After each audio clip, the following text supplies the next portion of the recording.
Først for lad os lidt det der, jeg skal lige. Ja, det kan vi ikke, Kim. Du fortsætter bare. Så klipper du det fra. Nej. Det er uncut, det her. Det er live. Ja, kom på, hallo, mand. Vi sender live her fra Badibruch i Deutschland. fra fjerde dagen på vores, jeg vil kalde en cykeltur. Tortur. Tortur. Jeg vil kalde en torturtur. Ja. Fra Tyskland i Badibruch. Og det er så Anders, grønlænder, a.k.a. kigger op i loftet, der sidder her. Anders, hvad har du at sige med det? Jeg vil sige, at jeg har aldrig nogensinde regnet med at opleve sådan en smerte mellem mit røvhul og mine dele, som jeg oplever på den natur. Det kom som en kraftig overraskelse. Men det er rart at vide, at der stadigvæk er nogle følelser der. Det er nogle ting ved holdet, andre personer eller dig selv, du har lagt mærke til, som du føler, at folk derhjemme de skal vide. Noget sjovt, noget alvorligt, et eller andet. Altså, det kommer jo ikke som en overraskelse, at Dennis, han er jo hovedsagen til, at vi bliver forsinket hver dag. Fordi alle hans pispauser, når han skulle skide, det er jo, hvad er det, en halv time ad gangen eller sådan noget. Det er hver 20. minut, vi skal holde pause. Og det, altså, jeg giver ham skylden, men ikke noget med Dennis. Men, vi elsker dig, men det kunne være rart at komme lidt tidligere i seng engang. Men bortset for det. Hvad har du at sige til den anklage, Dennis? Det var der alligevel rimelig voldsom beslutning. Anklage? Synes du, det er en anklage? Det er accepteret. Så du er simpelthen skyldig, at vi kom for sent i seng 4 dage i trækken? Det er lige meget. Skal jeg jo ikke noget? Du skal bare ud i cykle. Det er selvfølgelig rigtigt nok. Camilla? Hvad har du og... Jeg fucker helt op i det her spørgsmål. Klokken er 11:30 om aftenen. Vi er pissetrætte, vi cykler hver dag. Alt hvad vi siger, det er undskyldt på forhånd. Camilla, har du noget specielt, du gerne vil sige? Når du har oplevet vildt styrt, et eller andet, du synes, du gerne vil bidrage med? Fed tur. Ja. Meget hård. Smertefuldt. Ømt i røven. Og i knæene. Hvad har du at sige til maden, vi har fået aftensmaden her i dag? Har det været godt eller skidt? Og hvad har vi fået? Det var super godt. Ja. Rugbrødsmad, pizza, restaurantmad. Ja. Og McDonald's. Burger King. Ja, det er fandme. Det er sgu godt. Det er rent sportsligt. Hvad siger du? Det er rent sportsligt. Sportsligt? Du mener, at Big Mac, det er sportsligt? Ja, altså det er jo det helt nye jo. Altså.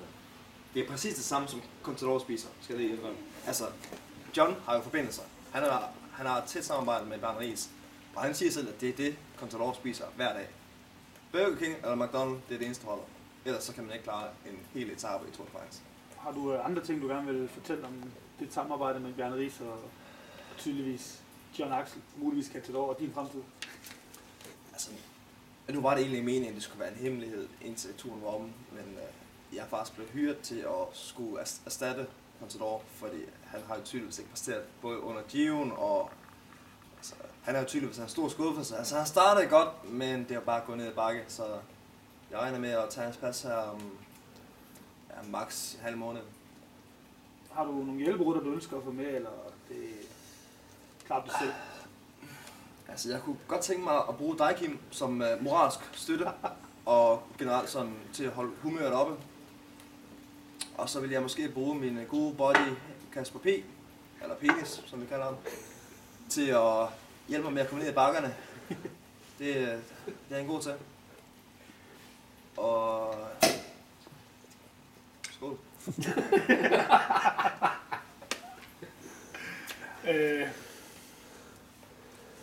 Camilla? Ja. Hvad savner du allermest ved Danmark?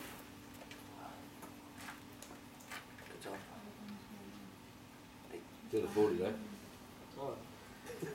Det ved jeg ikke. Det ved du ikke.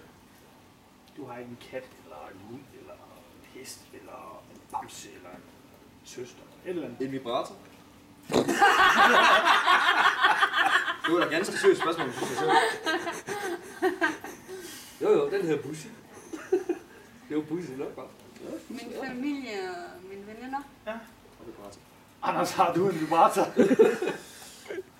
Nej, det har jeg ikke en vibrator.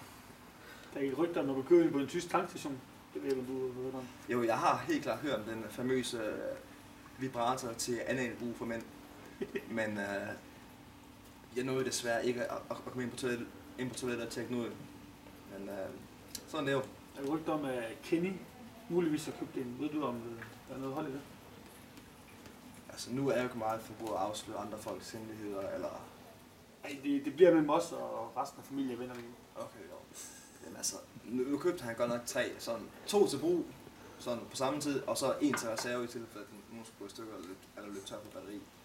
Men altså, jeg synes, det er frisk gjort, og jeg synes, at det er fedt, at en mand tør at være så åben og så seksuelt frisindet, så at han tør at eksperimentere, og dermed så 2 på en gang, det er lige en har hørt. Bruger du den, mens du cykler, eller mens du sover, Kenny? Jeg bruger dem mest, når jeg cykler. Det er derfor, når det er sådan, jeg kommer af, så ligner jeg en, der har været ude og ride på en hest. Hvad får du da til at yde mere? Altså, jeg starter jo altid ud bare lige med en. Lige til at starte med, og så når vi så skal til strabasser og det der, så får den lige 2. Det er noget med, at de kun virker 6 timer, og vi sidder nogle gange på cyklen til 12 timer, så det er derfor, du har 2 med, eller hvad? Ja, det er så. Okay. Det er derfor. Så har jeg en ekstra en med som reserve, hvis der er sådan, det er nu går valg. Super. Er der andre metoder, du gerne vil komme frem med? Du andre kan lære det af? Du har jo rutinen bag dig, du må jo kende nogle af de der fiduser. Ja, altså det der med lige at gnide røven frem og tilbage på sædet, der, det er sgu okay. Det kan også fjerne lidt smerte også. Det er det såkaldte nougat-creme, du snakker om her, eller hvad? Ja. Men det skal helst gerne være det lys. Det lys? Ja, det der nougat-creme, du kan få, der er både brun og hvid. Nå, sådan noget mentol mint. Nej, ikke helt. Det er så vanilje, det her. Men det er så fint nok. Hvor mange skal vi bruge om dagen? Jeg vil nok anbefale en 7 gange eller sådan. Så har du glat løg, eller hvad? Fuldstændig. Der har man også lige til mad, hvis der man mangler noget pålæg. Dennis, du er en fantastisk cykelrytter. Men nu er du jo en del af det her mediehold. Jeg har ikke rigtig set dig på det her mediehold. Hvad laver du i din fritid? Udover at sidde og skide, selvfølgelig. Sove. Jeg bruger tid mest på at sove. Jeg ved ikke, hvad I andre laver der. Men næste år, hva'? Altså. Kende hvad jeg gerne vil sige. Jeg har altså hørt også, at du bruger faktisk en del tid ude i Guds frie natur også. Ja, men altså... Det skal jeg lige have uddybet lidt bedre. Måske kan vi overtale det. Altså, du render der utrolig meget ude imellem træer derude. Er du interesseret i fugle eller sådan eller? Det er mere de der æren, der er rundt derude. Jeg har dem derhjemme, som kæledyr. De har sådan nogle store kogler. Og de er faktisk rigtig gode at tage røv med. Nå? Så hænger der ikke sådan nogle små, de der røvreps fast i... Det er pengested, der han snakker om, eller hvad? Har du det? Med? Pengetid? Men, hvad var spørgsmålet? Kan du bruge de æren der til noget ellers?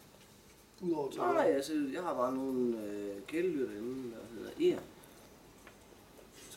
Squirrels. Americans. Kan du have navn på tysk? Nej. Er vi i Tyskland? Altså, Ja. der går rygter om, at du faktisk laver pels ud af de her. Er det rigtigt? Ja, så er det rimelig billigt. Det her, det kan kun gratis. Tanketrusser, Det vil jeg gerne. har hørt. Ja. Nej, men det er hemmeligt. Det er hemmeligt. Hemmelige tanketrusser ud af jer. Ja. Eller hvad? Ja. Okay. Er der penge med? Nej, det er bare sjovt. Hvad med g-streng til mænd? Og har du solgt dem til nogen på hold, hvis du har?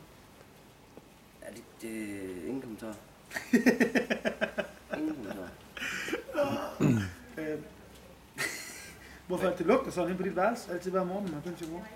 Det er fordi, jeg har en tur tisse med. Eller, det ved jeg ikke. Det er nok det, vi cykler så længe om dagen. Ja, Kim, du skal lige huske at spørge omkring dopinganklagerne.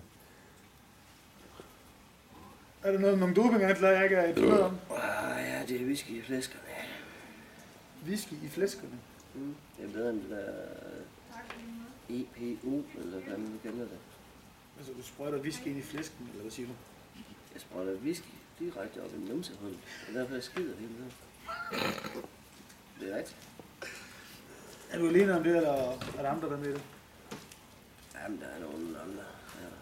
Er det noget, du vil ud med? Nej, det er hemmeligt.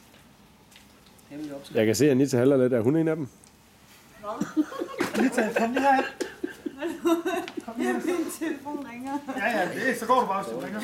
Jamen, den har ringet. Hvad nu? Det er fordi, du skal lige fortælle mig, hvad du allerbedst kan lide ved Camilla. Jeg kan godt lide, at vi spiser slik om natten. Okay, det skal jeg igen. Jeg sover ikke om natten. Nej, vi spiser slik, og så på den måde, hun står og brutter på. Det er selv sjovt. Hun prutter på. Camilla, hvordan står du og prutter? Det er åbenbart sjovt. Det er selv genialt, ja. Hun går væk fra flokken, og så står hun bare lige så stille. Så kan man bare høre. Men nu kun dig, der lagde mærke til det. Nu ved vi det alle sammen. Det var lidt sjovt. Kan du følge mig? Ja. Okay. Camilla, hvis du har du et eller andet, du vil fortælle om Anita, eller noget, du synes godt være om Anita? Beep. Du kan ikke lide Anita, eller hvad? Og hun kan faktisk ikke finde nogle gode sider.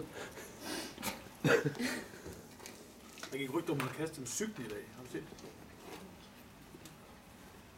Kaster på cyklen. På en cykeltur, der går rygter om, at hun har kastet en cykel. Ja, jamen det er rigtigt. Det går. Ja. En flejn. Fuldstændig ud. Du har set det. Ja, så. Kan du lige interviewe Kenny om det? Hvad skete der? Du sidder lige imellem, du går fast. Altså, jeg vil sige, de ældre mennesker som mig, kan jeg godt huske, der var en gang i den periode der med Tour de France med Bjarne Ries, der smed mig en enkeltstart cykel. En cykel til 2 kroner. Ja. Jo. Og der vil jeg godt nok sige, at lige til hun, jamen den cykel her, den, godt jeg ikke var den der. Det så sindssygt ud. Der er blod over det hele. Det var fuldstændig vanvittigt. Det var værre med cykelhjem. Og cykelhjem, det er den, der er vigtigst. Det går sådan en tur. Ja, så stiller vi om til noget andet. Ja.